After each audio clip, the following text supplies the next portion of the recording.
దేశ ఆర్థిక అభివృద్ధి పూర్తిగా మన ఆర్థిక స్వేచ్ఛతోనే సాధ్యమని గట్టిగా నమ్మి ఆచరణలో పెట్టిన ఒక మహా వ్యక్తి కలంలో నుండి జారిన కఠిన మాటల్లో ఒకటైన మాట ఆర్థిక స్వేచ్ఛ.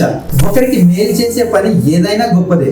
ఒక గొప్ప పనిని ధర్మంగా నిజాయితీగా చేయాలని ప్రయత్నించే ప్రతి మనిషి గొప్పవాడే అన్న డాక్టర్ బాబాసాహెబ్ అంబేద్కర్ గారి స్ఫూర్తితో మేము మేలు పొందడమే కాకుండా మాతో పాటు మరికొంతమంది మేలు కోరి వారి ఆర్థిక స్వేచ్ఛ కోసం మన ఆర్థిక శాస్త్రవేత్త, భారతదేశ మొట్టమొదటి కేంద్ర న్యాయశాఖ మంత్రి, రాజకీయ నేత, సంఘ సంస్కర్త అయిన భీమ్రావ్ రామ్జీ అంబేద్కర్ గారి జన్మదిన వేడుక రోజున మేము మొదలుపెట్టిన కార్యక్రమంతో మీకున్న ఆర్థిక సమస్యలు పోగొట్టుకొని ఆర్థిక స్వేచ్ఛ పొందగల సామర్థ్యం మేము కల్పిస్తున్నాము. ఆర్థికంగా బలపడాలనుకొని దేశ ఆర్థిక అభివృద్ధిలో భాగం కావాలనుకున్న వారు వెంటనే ఈ స్క్రీన్ మీద కనిపిస్తున్న నంబర్కి సంప్రదించగలరు.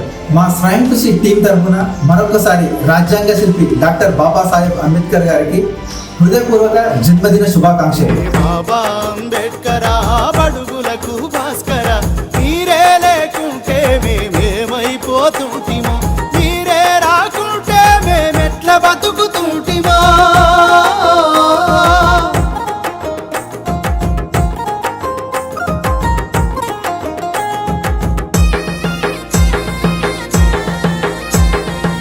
సమస్త భారత మానవాళిని భ్రష్టు పట్టించిన ఆ మనుస్మృతిని